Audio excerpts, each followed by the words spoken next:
Hi guys, Christy here with Just Saying. Just saying, this card nearly beat me. This one has given me some trouble, and I have finally made a completed version just now, and I'm ready to show how I made this card. This is the third in the 13 weeks of Christmas cards that I'll be making. This one is an untraditional one, as I mentioned last week. It has, I'm building suspense, can you tell? It has some very untraditional colors. I'm using Stampin Up products for the most part on this card. I'm using Melon Mambo, Daffodil Delight, Pumpkin Pie, and Bermuda Bay. Now, to show you the card. Here's the card that I have created. Let you take that in for a second. The stamp set I'm using is Stampin Up, and it is Festival of Trees, where you get the 5 different trees and some accenting accessories with a couple of sentiments that are there, one for the outside and possibly the inside of the card. So this card has a few different techniques with it. There's stamping, I'm using fringe scissors, and a bit of dimension here on this tree. None of this is patterned paper. It is all cardstock that started out white and then I stamped. So I've done a few cards with this one, and every single one of them will look different. There's just, the way I work, there's no way of reproducing this card. So it is exactly my way of doing things, where I take an idea, I run with it, and nothing is the same. So let's get started on this one with the stamping. I'm going to try to keep this somewhat in the frame so you can see how it's going to be different. I need my white cardstock. Okay. I should have all my supplies at hand. I've just, like I said, finished this card, so they're all here outside of the range of the camera. This Whisper white cardstock is 4.5 by 3 3/4. I think that is part of the trouble that I had, because the sizings on this card are somewhat typical. The next size up, the orange, which is Pumpkin Pie, is a base layer of 5 1/4 by 4. I'm not sure if it picks up on camera, but there's some fringe scissor work here at the bottom, which I had to account for. So I'm going to get started on the Melon Mambo trees. This stamp set is photopolymer, which is great for being able to see where you're stamping and to know if you've got a good coverage of the color. Sometimes with photopolymer you would need to use something that's squishy underneath, because it doesn't have the built-in foam that clear mount stamps would have, or wood block stamps would have. But I can actually see through this and see that I'm getting a fairly good coverage. I may need to put my sentiment on that space right there just to cover off a bit. And if you noticed with this big block that I just used, I have a stamp that's on the bottom and a stamp that's on the top, just because I don't have one that'll, well, I have one that'll fit one tree, but to get the other stamp on there I just mounted on the second side. This next one is going to be Bermuda Bay. With doing the pattern on the card, I've tried to make a triangle of colors, and so that your eye kind of goes around the card. I'm also trying to leave space for the rest of the trees and the colors. As I said, this card nearly beat me. I haven't had one yet that has been this difficult. I've been able to most of the times work through any issues, but I'll show you. Here was a prototype that I made, and it's a bit scattered. That one's not too bad, but I miscut the sizing. And then I have, maybe I put them, I was working with some different colors and different techniques, and they just, I don't know, it was darker than I wanted with the raspberry ripple, and the white didn't show, and it just wasn't good. And because the ink is so dark, it actually shows on the other side. So these will end up right now, again, in the recycle and never to be spoken of again. Okay. There's a comment that I wanted to make. I watched a YouTube video of a subscriber that a YouTuber that I follow. Why am I blanking on her name?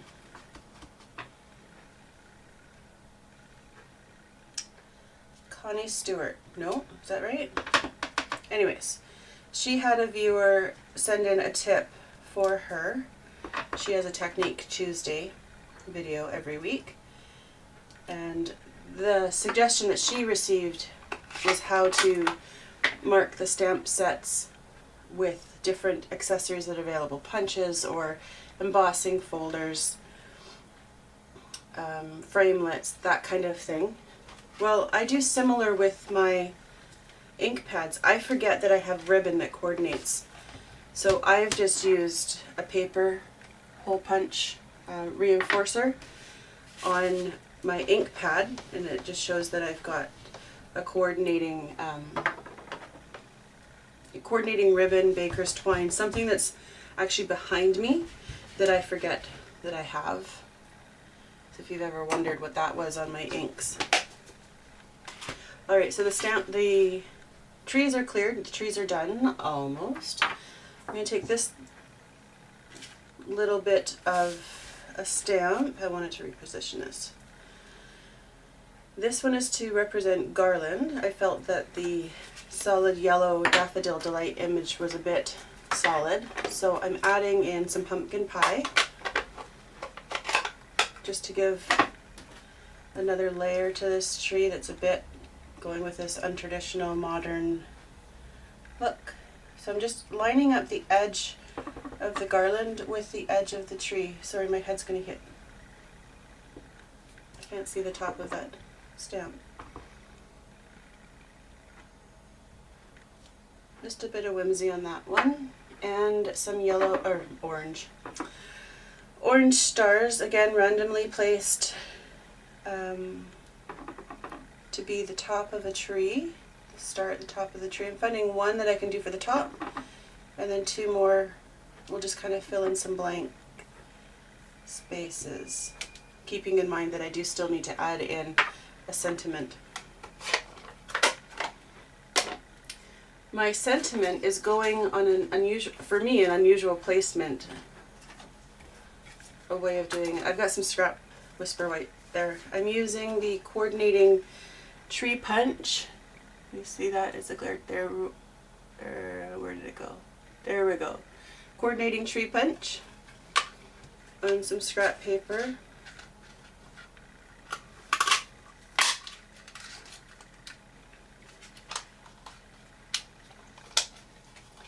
And for this one, I'm going to move that out of the way. The greeting that's on it, or in this stamp set, is very tiny. It's a small font, and I want it at the base of the tree, and it just perfectly fits the width of the tree. Let me show you. Lining up the bottom of the sentiment and being careful of the ah, merry little wish ... Putting that right at the bottom. And I was a bit off. Let's see if I can do it again. I only have one more chance. There we go. Perfect. So that's just kind of a plain little Christmas tree at this point, but I have these dots that come with the stamp set. And I'm going to use the other side of my block that had the solid image on it and just give myself a bit of I'm using the solid image to line up the stamp, but allowing some room at the bottom of the tree to account for the sentiment that I've stamped down. And some dots there. Perfect. The stamping on this card now is done. and I get to assemble. This is the easy part. So in I think 15 years of making cards, cannot tie a knot around cardstock or tie a bow. It just, those are things that I just cannot do. So I did attempt, and then I thought, Christy, there's no way you can film this because it's just so bad. So I've ended up doing a ribbon pieces with a button, and even though they're not Christmassy, neither is this card in some people's minds. So I'm going with a button and some ribbon in the coordinating Daffodil Delight. Now not all my buttons, I didn't have enough yellow buttons, so I'm using some orange ones and some blue ones. Still works with the cardstock that I've used and the trees that are in it. Oh, I haven't mentioned, this orange piece that I'm just putting some dimensionals on has been cut out from the Chalk Talk framelits. There we go. Chalk Talk framelits. There's a coordinating stamp set that goes with this, but it also works really well for sentiments. So this is the one that I've used here. I cut a bunch of these out earlier. It's just something to mount the white tree onto the white cardstock. Something that was different. I felt like I had some freedom with this card, but it was so restricting. I'm very, I want to say traditional in some senses, where, you know, the tree I wanted to try to have it bigger so that it would frame the stamped tree that I've cut out, but that didn't work. So then I looked at my other options, and Chalk Talk just seemed to be perfect for this. So I'm just removing the backing off the dimensionals and going to adhere this. Now I don't want to cover any of my stars because I only have 3 of those. And I still want to give a bit of, see, now I am covering this piece. I'm going to do this, I think. That gives enough of the pink, it gives enough of the blue. My star is gone though. Oh, my stars are gone. Okay. That's okay because I just messed up my finger. Because my stamp is right here. And I'll just find a third place. I want to stick it over here. Perfect.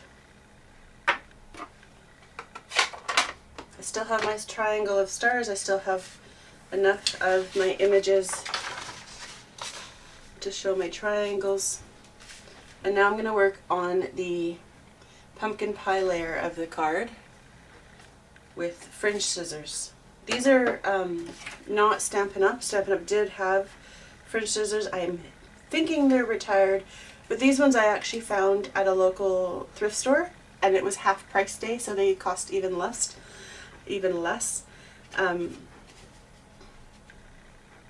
So great deal, but I kind of see why the person gave them away. The cutting on the left side isn't as strong as it is on the right side. So I just snipped along every time I move the scissors, keeping into account or similar spacing for the next grouping. And this is going to get mounted together. If you watched my week 2 video, you'll see, or you'll maybe remember that I used the other side, line up the bottom with the top, and we're good. I usually cut out something from a layer of cardstock just to save a little bit of money, and if it's not seen, it can be hidden. So on my other cards I've used the orange to cut out the Chalk Talk framelit area, and then that would be under the card and you wouldn't see any of that. But I like to also put adhesive in the middle and I found out that that's not a good idea. It sticks to my desk instead. So next up I have the Daffodil Delight ribbon, and that's what, again, what that indicates there for me. I'm going to cheat a little bit with this one, and I'm going to use some mini glue dots. It's just not ripping off nicely. So I'm going to measure, estimate what I need for a length. Glue dot on the same side on both ends, and then peel that off. Now this is going to be lined up at the base of the Whisper White cardstock.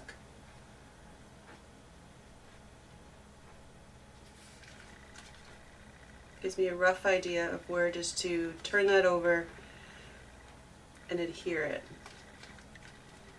And same on the other side. Also lets me keep the cardstock flat while I'm putting that down. And I'm going to snip off a little bit of the next piece just to give me a little tail on my button. And I've moved up a size in my glue dots. These ones are Michael's ones from Zotz. I'm going to fold over my ribbon to give me my tail. And if I mount this properly on the cardstock, it'll look or give the impression that it's the tails of the ribbon that was tied around. Using my container again. I'm just going to put this button on top of the ribbon that's there, and the glue dot is a bit big, so I'm just going to fold that under and around and just have it hidden so that it's not sticky on the front side of the card. And in the same direction as the ribbon, placing the bow. Now this wants to lift up a bit, there's a bit of a gap there. So I'm going to go back with my mini glue dot, just get another one, and my paper piercing tool, stab it, and I'm going to hide another glue dot right under the button, and that helps to hold that down a little bit. So this card's nearly done. All that we have to do next is put this on a layer of Melon Mambo. And I feel that Melon Mambo is just that, it's iffy. It is so close, but this one will have a layer of white, Whisper White cardstock on the inside so that you don't have to use a dark pen, and that the recipient of this card can read your greeting. So there's the cards that I've made, the one that I started this morning, or finished this morning, and the one that I've just made for you.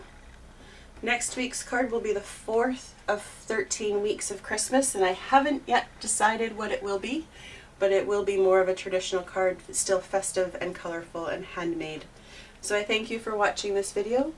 Like my Facebook page and subscribe to this channel. Links for my Facebook and Etsy account will be listed in the description below. Have a great day.